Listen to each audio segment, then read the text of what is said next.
So tell me about yourself. I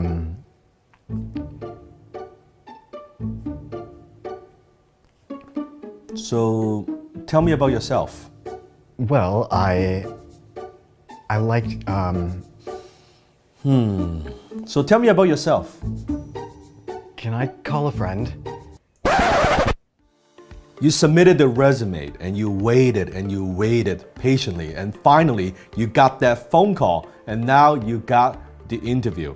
You're sitting across the table and the hiring manager smiles and asks you the question, tell me about yourself. And you panic and you don't know what to do and you don't know what to say. You start to stutter, and halfway through the conversation you say to yourself, ugh, I blew it. Why did I even say that? You never get a second chance to make a first impression. Usually that hiring manager makes up his or her mind in the first 3 minutes during the interview. Do you make a good impression? So today I'm going to share with you from a CEO perspective, from a hiring manager perspective, from an employer perspective, what is the best response to the question, tell me about yourself. You see, we have interviewed thousands and thousands of potential applicants, and I cannot tell you how many times I see people kind of struggle with this question. But however, there are incidents that we are very impressed with the response. This is not theory. We have taken some of the best replies, some of the best responses to this question. I'm gonna teach it to you. And by the end of this video, you're gonna walk away with the exact formula, exactly what do you need to say and how to say it. I'm also gonna give you a little script, a little template. So next time when you are asked this question, you know exactly what to say.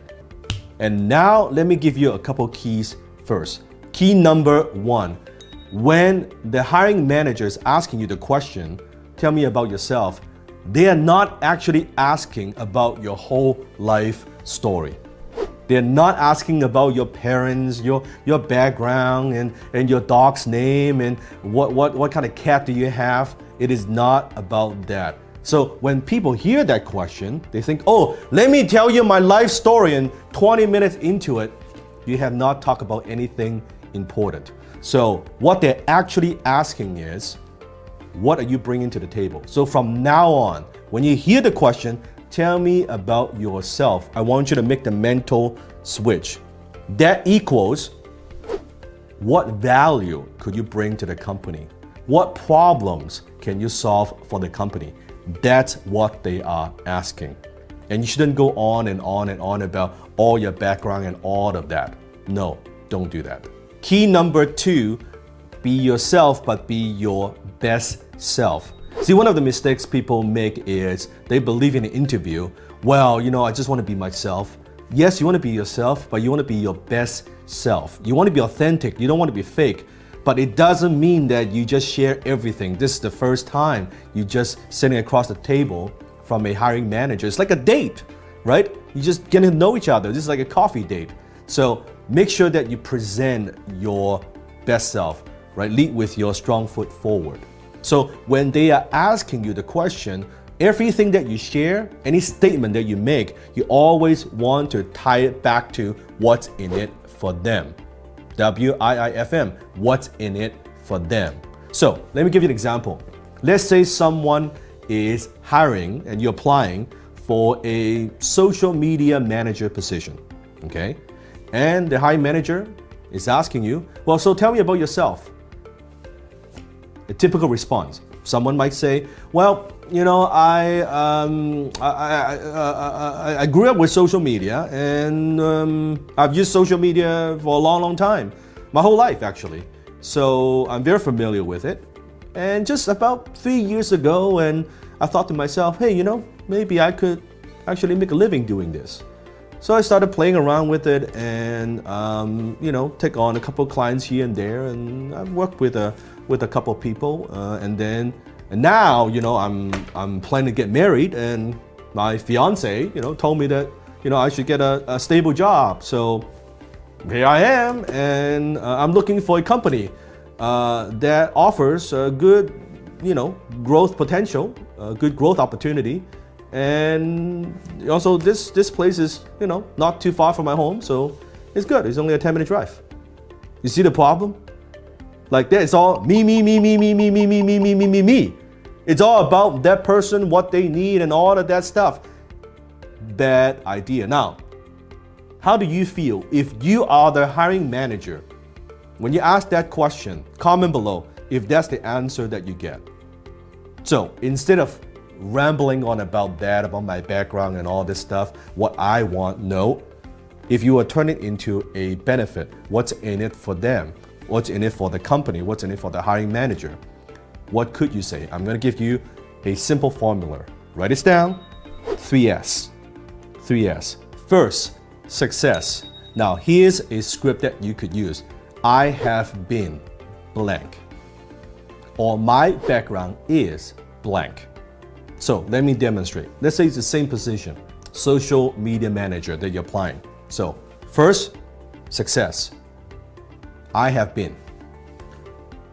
I've been doing social media for the last 3 years, and I specialize in helping companies and entrepreneurs growing their Facebook fan page. And in the last 3 years alone, I've helped dozens of clients in over 10 different industries. And on average, I've been able to help my clients to really increase the engagement and grow their fan page by 300 to 500% in less than 6 months. And that's what I am passionate about. In fact, I have listed some of those clients that I've worked with in the reference letter. You see how that works? You're talking about your success, but without bragging. It's more to demonstrate and showcase your skill set. What are you good at? That's step number 1, success. And then step number 2 is strength. And here's the script. My strength is, or my real strength is, fill in the blank. My real strength is my ability to truly understand what your audience wants. I pride myself on my reputation to creating engaging and compelling content that I know your audience loves and want to share. That's the second step. My strength is blank. Third, situation, meaning how does that apply to the position that you're applying? How do you apply your background, your strength into the new company, the new opportunity? Situation, what I am looking for is. What I am looking for is, fill in the blank. What I'm looking for is a company that I could add value to, that I could produce a positive return on investment for, where I could join a strong team. Is this what ABC company is looking for? You see, at the end, you ask a question. Whoever asks a question controls the conversation. So you want to ask a question, and then now the hiring manager would be like, okay, yeah, I guess that's what I'm looking for. No, that's not what we're looking for. And you go from there. Just because you are in an interview, it doesn't mean that you don't need to sell. Now, the next question you might have is, well, Dan, does that mean that I have to memorize a script of some sort? The answer is absolutely yes. You don't want to go in unprepared. In fact, you want to write it out, practice it, rehearse it many, many times. So when you are in front of that potential hiring manager, you're ready to go. You need to memorize it and say it many, many times and repeat it many, many times so it comes across very, very natural. The last thing you want is to panic and stutter and you don't know what to say. You do not want to do that. If you find this video useful, comment below. If you want to equip yourself with practical business knowledge, if you want to learn how to communicate with conviction, so you can finally get the respect that you deserve and attain your goals, make sure you hit the subscribe button below and subscribe to my channel. Every single day, we upload a new video, teaches you exactly how to do that. Or on the other hand, if you want to increase your income with or without a job, make sure you click the link below in the description so you can check out my free masterclass on communication and the art of closing.